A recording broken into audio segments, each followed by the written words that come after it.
Bonjour à tous mes voisins et voisines du monde mondial, j'espère que vous allez bien. Aujourd'hui, nous allons continuer avec la problématique actuelle, donc celle de savoir si la titulaire peut aller récupérer la voiture que son mari a offert à la Chisa, motif tiré de ce que le couple est marié sous le régime de la communauté des biens réduite aux acquêts. Dans une vidéo récemment publiée, je vous ai dit pourquoi la titulaire, donc la femme légalement mariée, ne pouvait pas aller récupérer ses biens et nous avons expliqué que c'est parce que le bien en question a été acquis probablement, parce que nous avons émis des hypothèses, probablement au moyen des fonds propres ou des biens propres. Donc des biens on va dire quoi, ont certainement été échangés ou été vendus. Et donc c'est les fonds issus, soit le bien acquis en échange ou le bien vendu. Et donc on a utilisé l'argent du bien propre pour acheter le nouveau bien, ou le monsieur avait déjà ses fonds propres, donc il a acheté la voiture, donc il a acquis un bien propre, enfin un bien au moyen des fonds propres qui lui-même est propre, donc il a offert à la Chisa. Donc sur ce fondement-là, sur ces fondements, parce que ce sont des articles différents, la Chisa la titulaire ne peut pas aller récupérer la voiture que son mari aurait offert à la Chisa.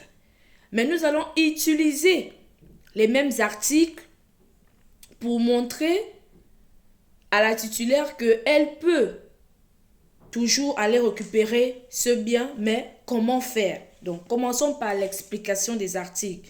Là, nous allons commencer avec l'article 320 du Code civil de la République gabonaise. Mais avant, revenons sur le contexte. Nous avons dit que dans la communauté des biens réduits aux acquêts, s'il vous plaît, tous les biens acquis après la célébration du mariage et tout au long du mariage tombent dans la communauté, dans l'actif de la communauté. Ça tombe dans la communauté des biens. Mais le législateur nous dit que il y a des biens, quand bien même ils ont été acquis pendant le mariage, ne tombent pas dans la communauté parce que ces biens appartenaient soit aux époux avant la célébration du mariage, ou ils ont acquis ces biens pendant le mariage, mais par l'effet de la donation, legs, héritage, ou des biens eux-mêmes qui auraient été acquis en échange des biens propres, ou en emploi ou réemploi des biens propres. Donc ces biens-là ne tombent pas dans la communauté, même s'ils sont acquis pendant le mariage. Mais maintenant, la question qui se pose est de savoir. Parce que là, nous sommes dans le cas où c'est un monsieur marié sous le régime de la communauté des biens réduits aux acquêts qui s'achète une voiture et il offre la voiture à la Chisa. Donc la question qu'on se pose de savoir, est-ce que la titulaire, sa femme, son épouse, donc la femme du monsieur, peut aller récupérer ce bien, parce que c'est un bien qui a été acquis pendant le mariage, donc logiquement c'est un bien commun. Donc est-ce que la titulaire peut aller récupérer ce bien chez la Chisa? C'est la question à laquelle nous allons répondre ce soir. Donc nous avons commencé par le non dans une vidéo qui a été publiée. Aujourd'hui nous allons continuer par le oui. Donc, cher titulaire, vous pouvez aller récupérer cette voiture. Bon, récupérer, c'est un peu trop arraché, c'est au quartier quand nous allons utiliser les bons mots tout à l'heure. Vous pouvez récupérer cette voiture, mais avant de récupérer cette voiture-là, il y a des choses à vérifier. Que vous, titulaire, ce n'est pas la Chisa qui doit vérifier, c'est à vous de vérifier. D'abord, vous devez vous assurer que ce bien-là est effectivement un bien commun, ou que ce bien-là a été acquis au moyen des fonds communs, donc les fonds de la communauté. Parce que nous avons dit que dans l'article de la communauté, le tiret 1 de l'article 319 nous dit que les revenus affectés par les époux eux-mêmes aux charges du ménage et à l'entretien des enfants. Donc, il faut vérifier. Et les acquets faits par les époux pendant le mariage. Donc, ce que vous devez vérifier et savoir, la voiture que votre époux a achetée là, c'est avec quel argent? Est-ce que c'est son argent propre? Est-ce qu'il a utilisé l'argent de la communauté, donc l'argent commun pour acquérir cette voiture-là et aller offrir à la Chisa? Parce que si c'est l'argent commun, cette voiture doit être récupérée. Mais si c'est l'argent propre, il y a des choses qu'il faut vérifier avant la saisie de la voiture et nous allons revenir sur ces aspects tout à l'heure. Donc, pour commencer, nous allons lire l'article 326, l'article 320 du Code civil de la République gabonaise, s'il vous plaît, article 320. L'article 320 pose une présomption de communauté. Ça veut dire que lorsqu'il y a un bien dont on n'arrive pas à savoir si l'un des époux avait la propriété du bien avant le mariage, c'est-à-dire que le bien lui appartenait avant la célébration du mariage, parce qu'on rappelez-vous, on a dit tous les biens que les époux avaient avant le mariage ne tombent pas dans la communauté. Donc, si on a un bien pour lequel on n'arrive pas à déterminer qui est le propriétaire, est-ce madame, est-ce monsieur, ou est-ce que ce bien-là, l'un des époux le possédait avant la célébration du mariage, il y a une présomption de communauté qui tombe. Il y a une présomption de communauté possible. Donc ce bien-là est supposé faire partie de la communauté. C'est pourquoi on dit présomption de communauté. Lorsqu'on n'arrive pas à déterminer qui est propriétaire ou qui en avait la propriété avant la célébration du mariage. Donc, chère madame, au moyen de cet article-là, l'hypothèse ne semble pas être, comment on va dire, être vraiment applicable, parce que on est d'accord que c'est une voiture dont vous-même vous reconnaissez que au moment de la célébration du mariage, votre mari n'avait pas cette voiture. Donc cette voiture a été acquise. Voilà, c'est une voiture a été acquise après. Donc c'est un bien qui a été acquis après le mariage. Donc on va exclure l'hypothèse, la présomption de communauté de l'article 320. Donc on va exclure cette hypothèse. Nous allons plutôt partir maintenant sur l'article 324. L'article 324 nous dit que le bien acquis en échange d'un bien propre appartenant en propre à l'un des époux est lui-même propre, sauf récompense due à la communauté ou par elle s'il y a su. Donc, ce qu'on va maintenant vérifier avec la voiture là, que le tonton a lui offert à la Chisa, est-ce que le tonton a acquis cette nouvelle voiture en échange d'un bien de la communauté ou en échange de l'un de ses biens propres? Tontine, c'est ça qu'il faut d'abord vérifier.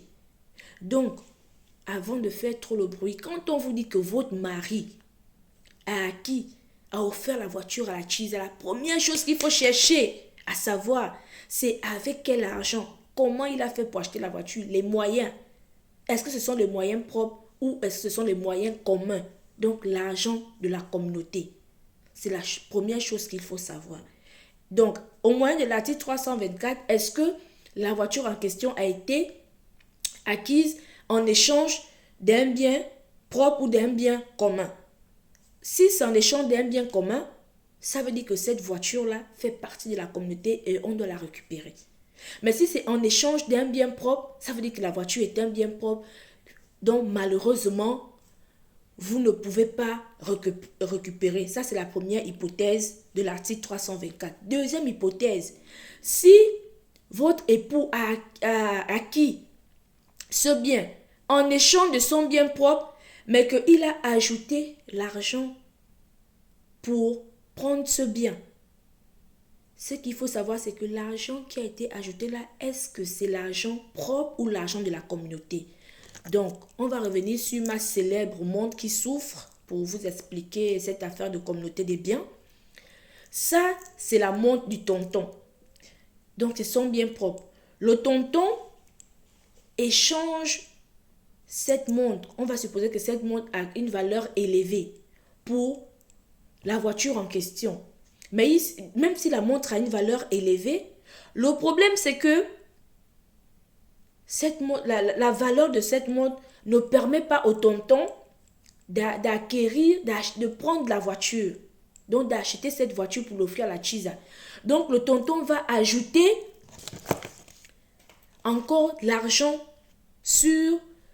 Donc il échange sa montre, mais il va encore ajouter l'argent pour prendre la voiture. La question que la titulaire doit se poser est de savoir l'argent que le tonton ajoute pour acquérir la voiture. Est-ce que l'argent là vient de ses fonds propres, donc les fonds qu'il avait avant le mariage, son argent propre, ou ça vient des fonds communs? Donc, on va aller sur la base de l'argent vient des fonds communs. Lorsque l'argent vient des fonds communs, il y a deux hypothèses. Et tantine, écoutez bien. Article 324. Lorsque un bien est acquis en échange d'un bien propre. Donc ça, c'est le bien propre du tonton. Il va aller échanger sa montre parce qu'il veut la voiture. Mais sauf que le prix de la montre ne lui permet pas d'acheter la voiture. Donc, celui qui lui donne la montre, qui lui donne la voiture, qui accepte l'échange, va lui donner la voiture. Mais il va lui dire, ajoute-moi l'argent pour compléter le prix de la voiture. Donc, le tonton va ajouter l'argent. Il va ajouter. Tantine, titulaire, ce que tu dois d'abord chercher à vérifier, c'est que l'argent que le tonton ajoute, là, ça c'est mon bien de 500. 500 francs CFA plus 100 francs. Donc, on va supposer donc les 6 millions là. Imaginons que le tonton ajoute 6 millions. On va dire que c'est 6 millions. Bon, permettez-moi de rêver aussi. J'ai quand même 6 millions. Donc, les 6 millions que le tonton ajoute, qu'il ajoute pour prendre cette voiture, est-ce que les 6 millions là proviennent de son argent propre ou de l'argent de la communauté? Tantine, si cet argent provient de l'argent de la communauté et que généralement la voiture là a une valeur plus élevée que la valeur de la montre, donc cette voiture là tombe dans la communauté.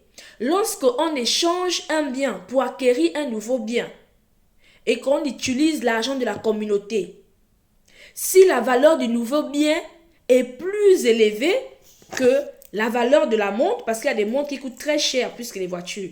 Donc, ici, on va prendre l'hypothèse où la voiture que le tonton a achetée là, allait prendre. La valeur de cette voiture-là est plus élevée que la montre. Donc, cette voiture-là tombe dans la communauté. Donc, ça fait de cette voiture un bien commun. À ce moment-là, la titulaire peut aller récupérer la voiture. Attention, on va sur la base d'une montre, d'un bien propre qui est on va sur la base de l'échange d'un bien propre pour acquérir un nouveau bien. Sauf que la valeur du nouveau bien, le monsieur est obligé de prendre l'argent de la communauté pour compléter, pour prendre le nouveau bien. Donc le nouveau bien là a une valeur plus élevée que la valeur du bien propre. À ce moment-là, le bien propre là, le nouveau bien tombe dans la communauté. Ça veut dire que la nouvelle voiture que le tonton a offert à la Chisa en échange de son bien propre, mais pour laquelle il a utilisé les fonds communs et que la nouvelle voiture a une valeur supérieure au bien propre qui a été échangé, cette voiture-là est un bien commun dont la titulaire peut revendiquer la propriété. Est-ce que vous avez compris? Première hypothèse de l'article 324. Avançons. Là maintenant, nous allons partir, le raisonnement il est le même. Nous allons partir maintenant sur l'article 326. On peut faire la même chose avec l'article 325, les biens en indivision. Donc, le monsieur, il a sa part de biens. Si pour acquérir ce bien, on utilise l'argent de la communauté et que le nouveau bien a une valeur élevée, ce bien tombe dans la communauté. Là, nous allons maintenant aller à l'article 326. Ici, on nous dit, le bien acquis par un des époux en emploi de ses fonds propres. Écoutez bien cet article, les tantines. Cet article-là, c'est un article phare qui vous permet de récupérer. C'est un article phare qui peut vous permettre de récupérer les voitures, les terrains, les maisons que vos maris, que les tontons offrent au Chisa. Écoutez bien l'article là, on va expliquer pas à pas pour que vous compreniez sur la base de cet article là, parce que je sais que en application de cet article là, beaucoup de tontons ont commis des erreurs et donc vous allez vous servir de ces erreurs là pour aller récupérer les voitures qui ont été offertes au Chisa. Hein? Écoutez, allez, on augmente le volume. Donc l'article 326 dispose que le bien acquis par un des époux en emploi des deniers qui lui sont propres ou en réemploi du prix du bien propre reste propre si, lors de l'acquisition, il a été déclaré que cette acquisition était faite au moyen de ces deniers ou de ce prix et pour tenir lieu d'emploi ou de réemploi. Donc, je m'arrête là. Non, continue. À défaut de cette déclaration dont l'acte, l'emploi ou le réemploi n'a lieu que par l'accord des époux, il ne produit ses effets que dans leur rapport réciproque. On va expliquer l'alinéa premier. On nous dit ici le bien acquis par un des époux en emploi des deniers propres. En emploi veut dire votre mari avait déjà ses 60 millions avant de vous épouser. Donc, ce sont ses fonds propres qu'il avait. Avant de vous épouser dans sa banque, c'est un gars riche. Il est riche depuis la création, le gars a l'argent. Si vous avez même signé communauté de biens, c'est à cause de ça, non, parce que le tonton là, il est riche depuis la création. Donc, il a ses 60 millions depuis dans son compte. On nous dit ici que lorsque le tonton utilise ses fonds propres pour acheter un bien propre, pour acquérir un bien propre, un bien, voilà, je recommence. Lorsque un tonton qui avait déjà ses 60 millions, 500, on va parler en termes de millions, ses 60 millions dans son compte avant de vous épouser, c'est un bien propre, donc ce sont des fonds propres. Donc lorsqu'il utilise cet argent pour acquérir un bien, ce bien est lui-même propre. Mais l'article 326 dit, pour que ce bien reste propre, mesdames, il y a deux conditions. Pour que le nouveau bien que le tonton acquiert en emploi de ses 60 millions, donc des fonds propres qu'il avait dans son compte avant le mariage, il y a deux conditions. L'article 326 nous dit que lorsque le tonton va acquérir le nouveau bien, il faudrait que le tonton précise lors de l'acquisition que le nouveau bien a été acquis. Donc la voiture que le tonton compte aller offrir à la Chisa, au moment où le tonton acquiert ce bien, achète cette voiture, il faudrait que dans l'acte d'acquisition, le tonton précise que il achète cette voiture-là au moyen de ses fonds propres, donc de ses 60 millions qu'il avait avant la célébration du mariage, donc de son argent propre. Première condition, dans l'acte d'acquisition, il doit écrire que cette voiture a été acquise au moyen de fonds propres. 1. En plus de ça, il doit préciser son intention de faire de ce nouveau bien acquis un bien propre. Les tontines, vous avez compris, ouvrez les oreilles. Donc, lorsqu'un tonton utilise ses fonds propres pour acquérir un nouveau bien, la loi dit, l'article 326 dit, dans l'acte d'acquisition, deux conditions cumulatives. Il faudrait que le tonton précise que c'est au moyen des fonds propres qu'il a acquis ce bien et que il veut que ce bien reste propre. Vous avez compris? Si le tonton ne l'a pas fait, mesdames, c'est un bien commun.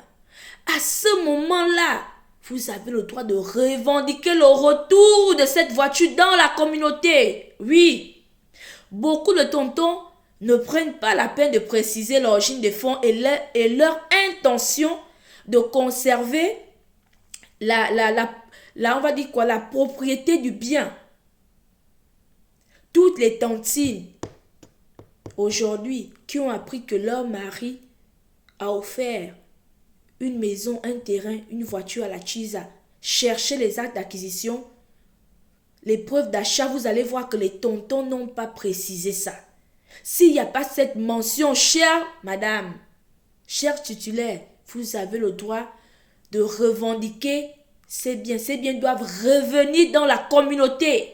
Donc l'article 326 ici vous laisse une porte ouverte.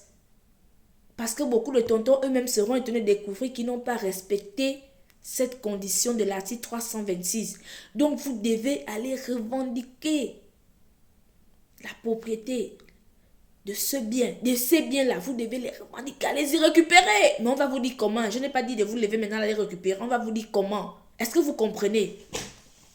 Donc l'article ajoute que, à défaut de cette déclaration dans l'acte, l'emploi ou le réemploi n'a lieu que par l'accord des époux. Donc l'article dit que si le tonton n'a pas pensé à faire mention de la provenance des fonds et de son intention de conserver la propriété du bien, il faut un accord entre les époux. Mais est-ce que les tontons là ont le temps de vous consulter pour dire chérie, j'utilise mon argent pour acquérir un bien propre, mais je veux que ce bien reste propre. Ils ne vous consultent pas. Non seulement ils vont acheter des voitures, des maisons, des terrains pour offrir la Chisa, ils ne pensent pas à faire mention de tout ce qu'on vient de dire. Et après, ils ne viennent même pas demander votre acte. Ils ne viennent même pas vous parler pour que vous puissiez vous entendre sur le fait que ce bien doit rester propre. Donc, aucune condition n'est réunie ici. Donc, mesdames, ces biens-là tombent dans la communauté. Donc, sur la base de l'article 326, Tantine, c'est ici que je t'annonce la bonne nouvelle. Tu peux aller récupérer la voiture là, c'est un bien commun. C'est un bien commun. Donc, le même raisonnement est valable pour le réemploi. Ça, le réemploi, c'est le tonton avait sa montre. Il a vendu la montre. Par exemple, on va dire qu'il a vendu la montre à, on va peut-être dire 1 million, ou 1 million ou 2 millions, mais les 2 millions ne lui permettent pas d'acheter Range Rover à la Chisa. Donc, il prend encore l'argent de la communauté.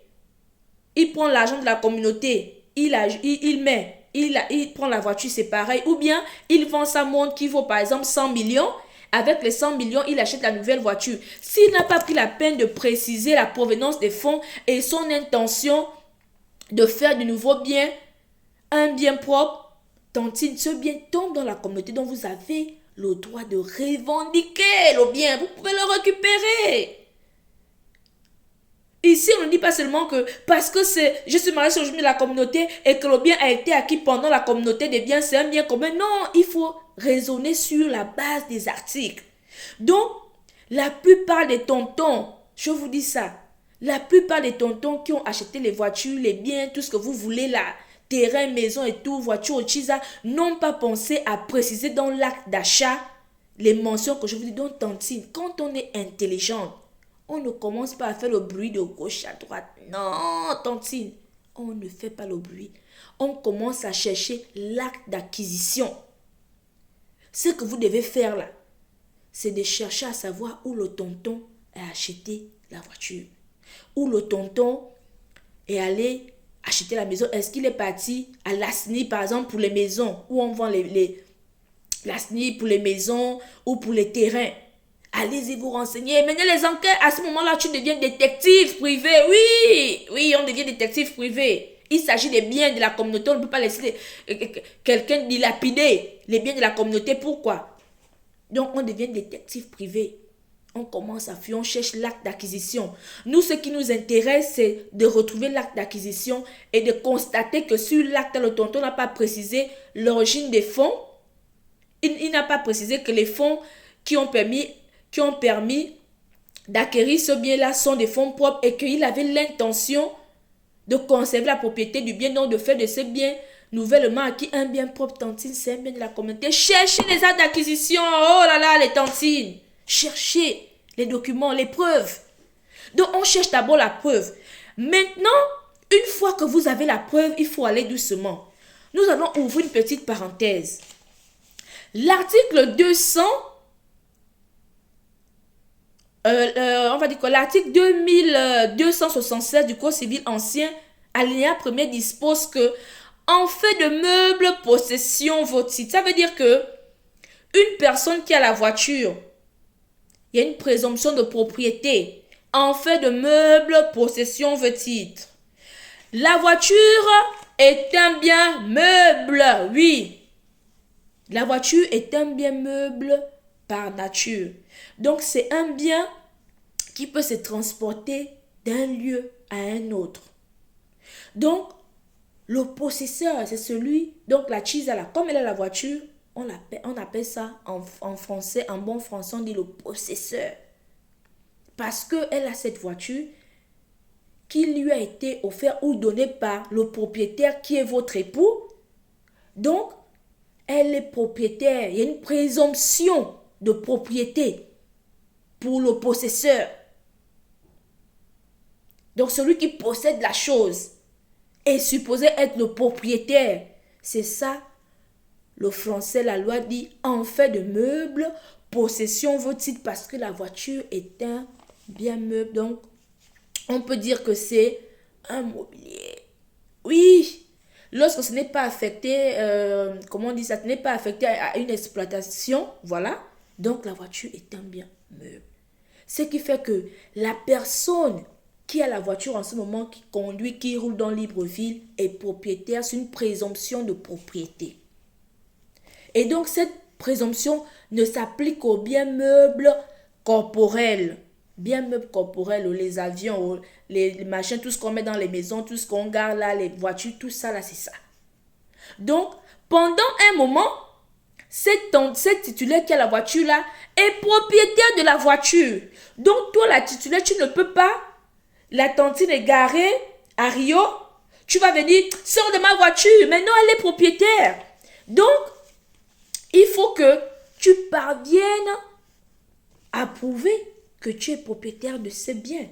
Et donc, toi ici, pour prouver la propriété du bien, tu te bases sur le fait que ce bien a été acquis pendant le mariage. Un mariage dont, on va dire quoi, un mariage pour lequel vous avez choisi l'origine de la communauté, le bien. Donc, c'est ça qui fait de ce bien-là. Donc, ça fait de ce bien un bien commun. Puisque c'est un bien commun, tu es copropriétaire du bien. Donc, tu revendiques la propriété du bien. Mais on ne revendique pas la propriété du bien avec la force.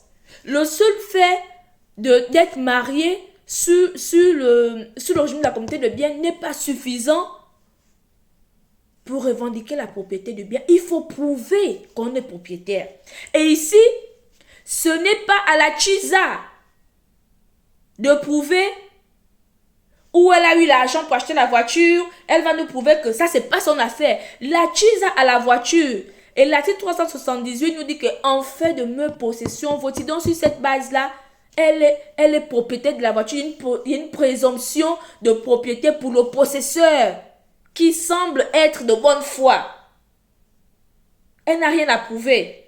C'est toi qui revendiques la propriété de la voiture, tu dis que c'est un bien commun.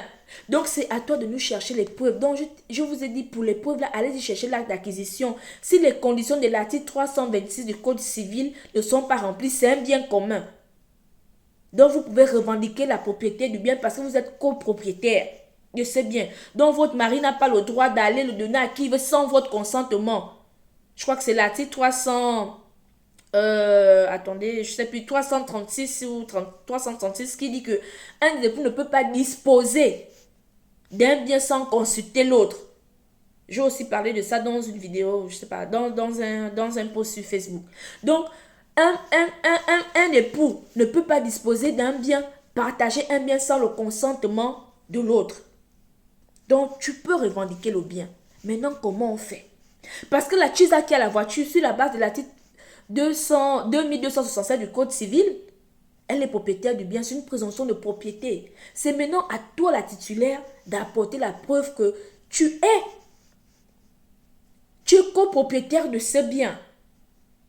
Parce que là, on quitte sur le régime matrimonial, on bondit en droit de la propriété, ça devient compliqué.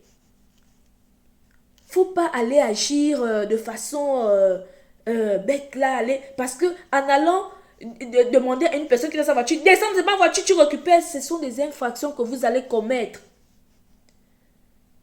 Non seulement vous allez commettre de fautes pénales, et vous allez aussi commettre de fautes civiles à responsabilité. En matière civile, ça existe. Attention. Donc, si une fois que vous avez prouvé que ce bien-là tombe dans la communauté, parce que là, vous devenez revendiquant, vous devez maintenant exercer une action en revendication, mesdames. Vous devez revendiquer la propriété du bien. Donc, vous pouvez par exemple, on va dire quoi? Vous pouvez par exemple, comment on dit ça? Vous pouvez par exemple vous pouvez par exemple faire une saisie revendication. Cette saisie-là est prévue par le Code de procédure civile. Vous adressez la demande au président du tribunal pour qu'on saisisse la voiture. Vous avez compris? Pour qu'on saisisse la voiture. Vous revendiquez la voiture. Vous pouvez faire une saisie revendication. Mais vous-même, vous ne pouvez pas aller arracher. Parce que j'entends les gens, les mamans, ah, je récupère le bien, j'arrache le bien. Hé! Tu n'as pas la preuve que le bien là, c'est un bien commun ou que peut-être tu vas l'arracher le bien de quelqu'un. On tombe dans le code pénal. Attention. Ça peut même s'apparenter à un braquage. Donc, commencez par prouver que vous êtes propriétaire, vous êtes copropriétaire du bien. Que le bien tombe dans la communauté. Une fois que vous avez prouvé ça, maintenant, vous pouvez saisir, vous pouvez faire action, revendication. Excusez-moi, une saisie. Une action en revendication du bien ou une saisie revendication. Une fois qu'on saisit le bien maintenant, on vérifie effectivement que oui, la madame a raison.